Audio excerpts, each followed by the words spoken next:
Welcome. Hello, everyone. Welcome. I'm Sandra Rincon, president of the Holland Alumni Network, and very happy to be here for our, unfortunately, very last coffee break.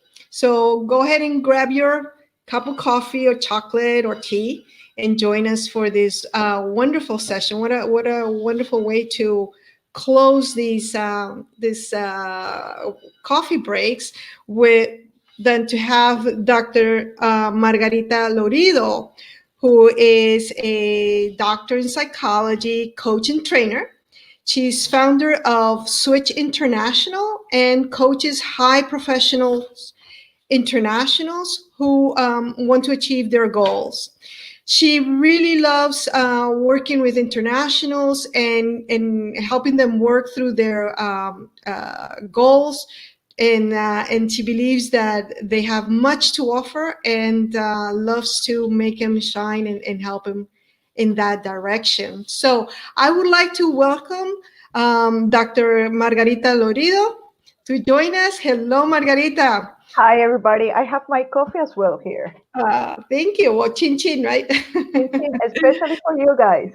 Yes. Thank you. Well, wonderful to have you here. And has always been an important issue.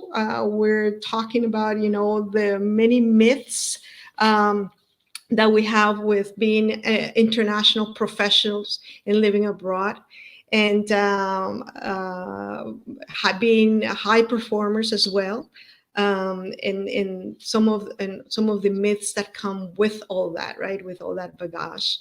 So with your extensive experience in working with internationals, I thought we would just dig in, since we only have a short half hour, and a very important topic to discuss. And I thought, well, why don't we start first digging with, okay, what are some of those myths, Margarita, that go into cultural adaptation? What are some of those myths that you have encountered with the many professionals you have supported? Thank you. This is really nice to be able to talk about this because I during the time that I was doing presentations and I was talking about what are the experience that a international go through when they come to a country of residence, was really was a surprise that many people was coming to me and saying, you know what, is the first time that I heard this, because nobody talks about it, but at the same time is what I'm feeling right now. So what we're going to talk about is about those kind of things that normally nobody says, but are part of this experience. So regarding cultural adaptation, I think that the first myth that we have to talk about it today is about that your adaptation is just at the beginning of your staying, and that is not true. When you're adapting to a new place, what are you doing is learning and as well unlearning your own habits, your own behaviors, and you are adjusting to that new country and just adjusting to that environment. And what happened is that once you adapt to that environment, to that university, to that company where are you working, maybe you're going to have some other experience. Maybe you're going to get married. Maybe you're going to raise kids in this other country. And then every time that you go through a new phase in this new country of residence, then you're going to have a new cultural shock, because every time you're learning a different situation and you're going to be immersed in a different situation that is going to be different of what you learned in your own country of origin. So this is, Sorry, I didn't mean to go interrupt you. ahead. Go ahead. No, that I find that really enlightening, because indeed, I mean, I also studied a lot of this cultural adaptation, and we talk about the different phases and whatnot, and it's always connected to that first moment that you come, or those, that first year, or when you're learning, the new culture and learning the language, that you feel, okay, that's when there is a culture shock.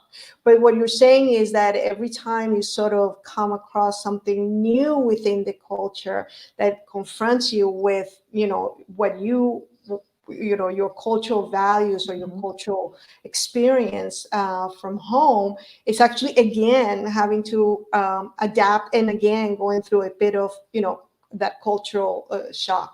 And that's a good example what you say in terms of, you have a family, or you get a new position or whatnot. That's also a new way. That's really interesting.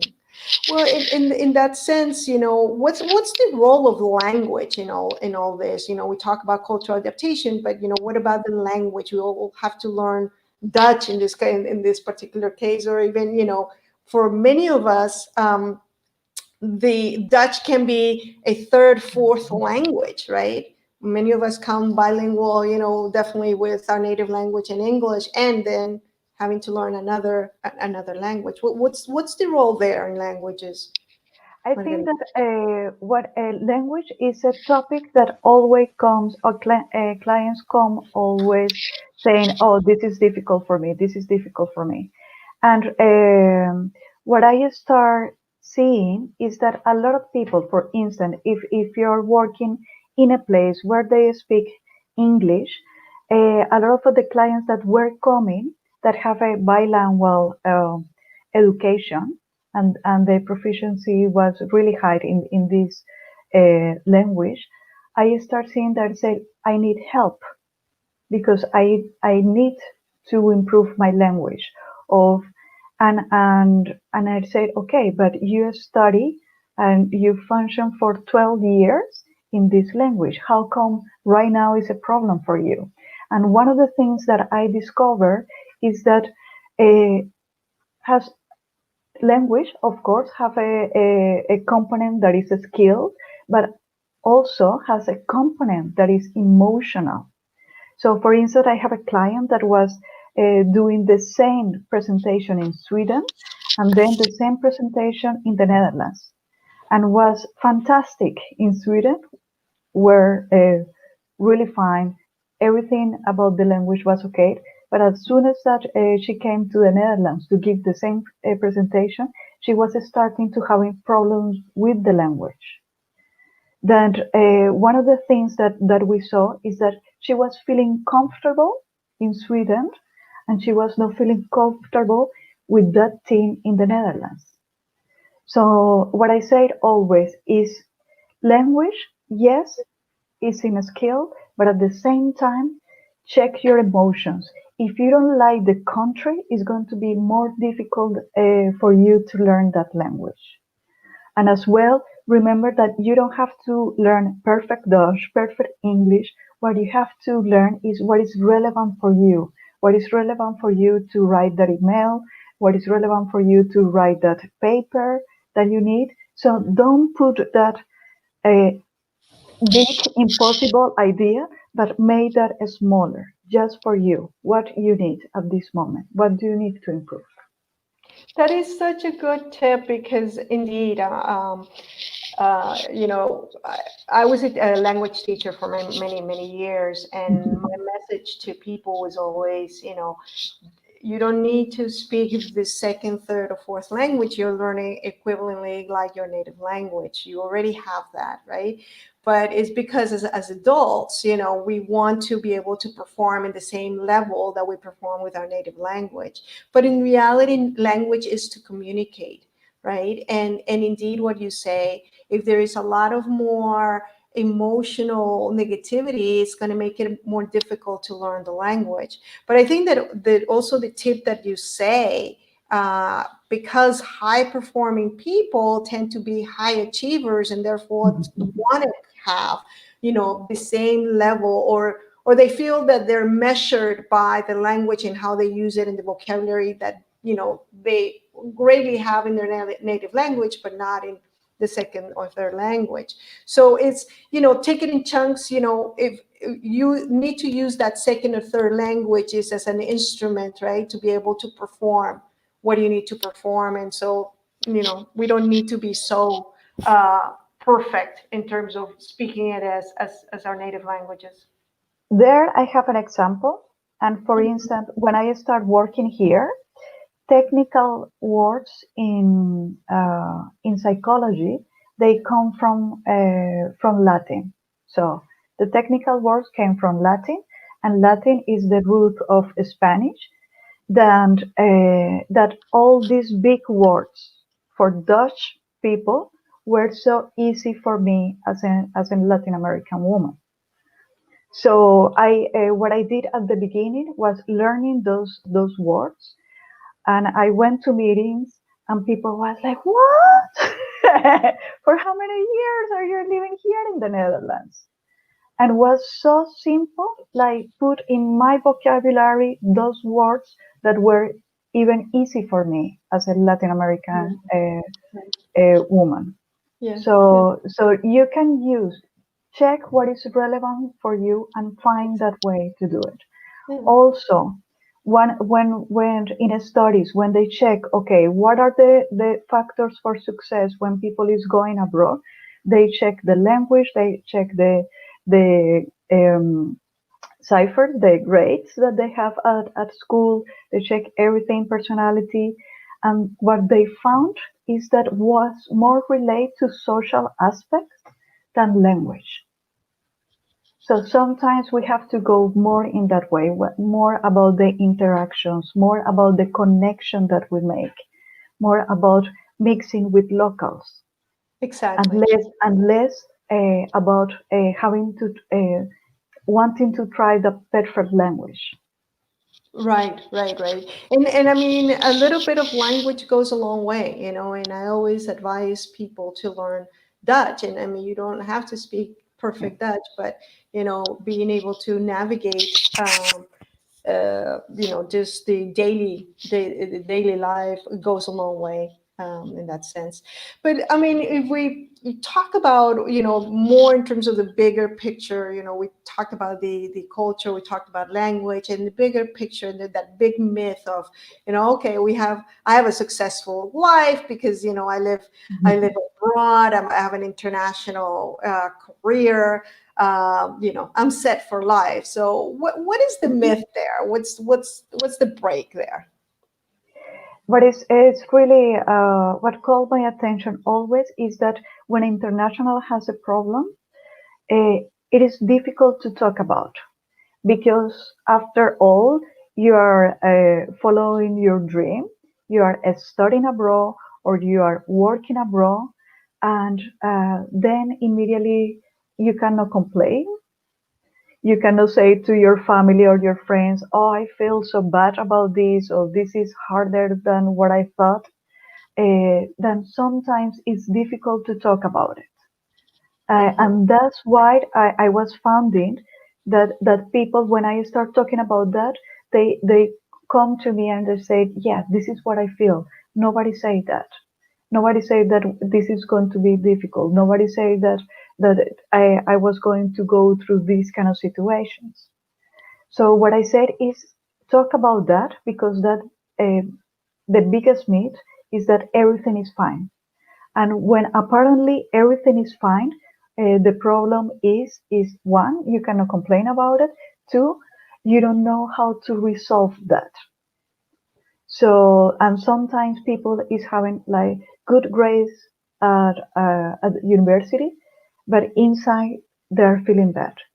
And some people say to me, a professor, they say, "But I saw this student, and everything was okay with that student." And one thing is that in the social cultural adaptation, you can see that the student is doing all the things that the culture wants. They have all those behaviors, but inside in the psychological adaptation, you can have fear there, or maybe for international, they are afraid to be rejected or to have discrimination. Of as well, when you are trying to demonstrate all your skills, uh, you can think and not enough. And I think that that is the great myth that everything is going well when you see from outside that everything is going well, but inside you can have these feelings or you can have these thoughts. Thank you, Margarita. I think that that's a tremendous point, right? Again, we're talking about how we, as high achievers, tend to always perform well, and our families see us a lot of times as very strong people, people that you can handle anything, and therefore you have no real problems. You don't have any, and a lot of times we don't want to bother the family or friends with some of the issues because we consider them that why are we going to bother them? They're either small things, but they're not small, right? They're Mhm. things that are really getting to you when they build up little by little. And in our conversation before, Margarita, you mentioned the idea that precisely this image that high performers take with them as collective, well, they're successful, they do well, they're strong, they can take many tasks, and not only that, but they're powered a lot of the times by their own passion and their own uh, I mean, positive emotion in a sense of enthusiasm, right? Wanting to get in and go getters, let me put it that way. So there is also an issue there, right, with that tremendous um, motivation that sacrifices it all because you want to be able to show, especially as a newcomer, either at school when or in your new job, that you're capable of doing. So you spend a lot of time and energy and whatever it is to be able to make it, right? So what are some of the issues with that? Yeah, this is a great subject because when you are arriving to a place where you have no reference, where you cannot say that I come from this university that have a high standard, or I used to work here that is a good company, all those things are gone, and then you have to be there and really demonstrate what are your skills. And a lot of people. What they do at the beginning, they start with this great motivation and they work and work. And I and even I hear people that say to me, I know that I have to stop just when I feel that I went over my physical limit. And at that moment they stop because they feel that doing my best is doing everything that I can until and I can physically I cannot give anymore. And what I said to everyone that is listened is that it is important. Health is the first foundation to be able to make your dreams come true. If you're not healthy, you won't be able to do what you came to do here. Then what I say to you, take care of yourself, know yourself, manage your energy, uh, take breaks, know everything that has to be with your health. For instance, if you think about a tennis match, you see that the players are playing for 4 hours, for instance, but inside that tennis match, during that tennis match, one of the players is resting, is not giving the best all the time, and it's like that as well with internationals. Yes, you're going to continue working. Yes, you're going to continue making a progress, but find that balance between making an effort and making that extra effort and walking that extra mile and not sacrificing yourself. And with one client, we find that balance. And with this client, she said, I want to do an extra work during the weekend and the balance, the line when she was feeling this is an extra effort, and at the other side this is a sacrifice was 1 hour. So if she used to work 4 hours in the weekend, for her was the effort.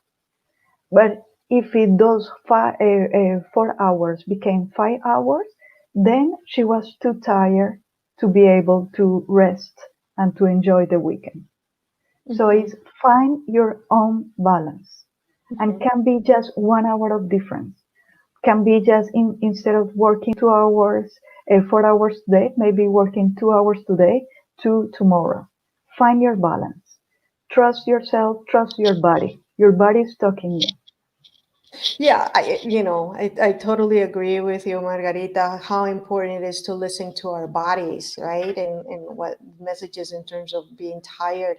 And I think that also, with the technology being just now part of our 24/7, it's so important even more now to be able to just disconnect from constantly being connected, because that means that your brain is not only the physical tiredness, but Mm. is your brain constantly being connected with work or with school, or and not giving it a break. And I mean, we've discussed this also in other occasions, how important it is to know what what at your work or at school, what the expectations are, because a lot of the time we're working tremendously because we have certain measures, right, of what we should perform. And in the new culture there's different measures, so we need to first align, okay, what are we expected to perform, and then be able to align on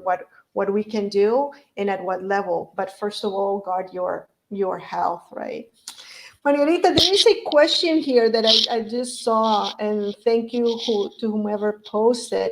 And is it the emotional component of language? Do you think that is the reason why many internationals do not speak Dutch in the Netherlands? One of the things that it can be one of the reasons, as well can be. I'm going to tell you a story. Okay, and this is a story. We are talking here about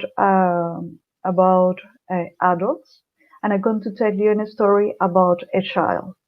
And that was because last year I was doing a research with educational needs in primary school for internationals, and something that was really amazing was that one of the teachers said that one child couldn't adapt to this school and was having problems and problems and problems, couldn't learn the language.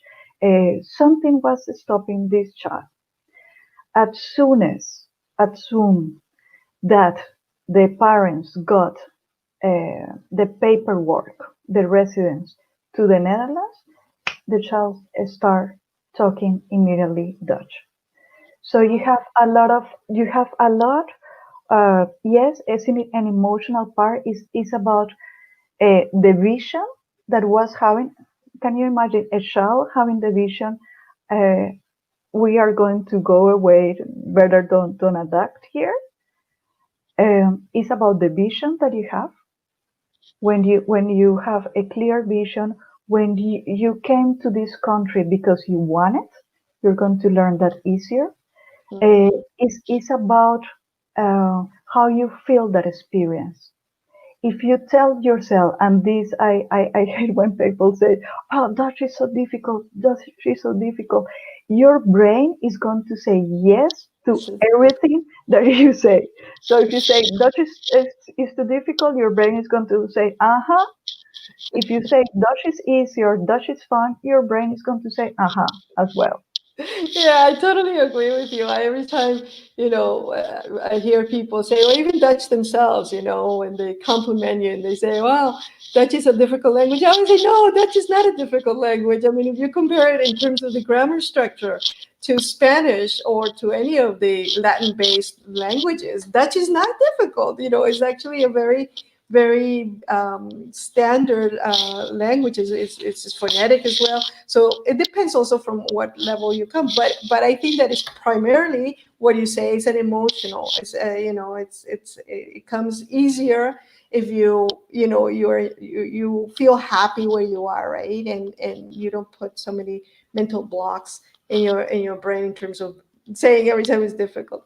Anyway, Margarita, we got the last 5 minutes, and Mhm. just wanted to ask you, what would be some of your tips for internationals who are, join Mhm. tonight? What would be your advice? First, if you're having a cultural shock, know that this is just for a period, that is going to get better. So just go through this one, and it's about the adaptation, it's about learning the system, and you can go to the other side. Second, vision. What I just said about the kid, if you don't have a vision that help you, that support you, your compelling why you're here in the Netherlands, that this is going to help you every time that you have a problem. If you have that vision, then you know, okay, I have this difficulty, but my goal is that one. I'm going that way. So it is important that you have a vision. When you're talking about language, learn what is relevant. Don't put it so big. Learn what is relevant for you. Take care of yourself. Learn about yourself, about your body, about your energy. When is the best time for you to work? When is the best time for you to Mm, study? As well, please talk with some other people about what you're feeling. Because every time that we have a problem, we feel alone. We feel that we are the only one with that problem. And it's not true. Everybody is having the same problem than you. The only thing is that that is not so fun to put in social media. So everybody's going to through the same process. That talk about that. Be an observer. Don't take anything personally. And when you were talking about that, we're giving sometimes too much when we are working with a supervisor. Ask to that person what you are expecting from me. Maybe that supervisor is expecting 70 and you are giving 100 yeah, and you're exactly. wasting your time. So Yeah. ask about specifically what is your success criteria for you. If I come with this homework or if I deliver this product, when is going to be a success for you? And then define what are the tasks that you're doing. And also maximize your results. See opportunities and don't be afraid to take it. Great. Thank you, Margarita. Those are all wonderful, wonderful tips. I think that especially the part on staying healthy and listening to your body, that and where your energy is, and listening to when do you work the best, because that's when you can be most effective as well. That's so important, and we hardly ever do that, right? So thank you for that tip. Thank you for all those wonderful advices that you've given us in concrete examples, and it's always a pleasure to hear your expertise and your care. Thank you for that. Well, before we close this session, I'd like to invite you all to join our very last event on the 18th. It will be our speed networking Christmas edition. So please join us through this channel, the Holland Alumni Network, and we would love to have you come and enjoy and bring your favorite Christmas outfit. So it'll be a fun networking event online. We can go a little bit crazy there, right? Let it go, right? Well, Margarita, again, I want to thank you so much for your time. Really, really appreciate it, especially in this time that we all need a lot of support in our health and also in our uh, finding that balance, right? So, anyway, to all of you who have joined us today, thank you so much. We look forward to seeing you on the 18th, and thank you for staying tuned with the Holland Alumni Network. And see you again soon. Bye bye. Bye bye, Bye Margarita. bye. Thank you. Bye bye. Thanks.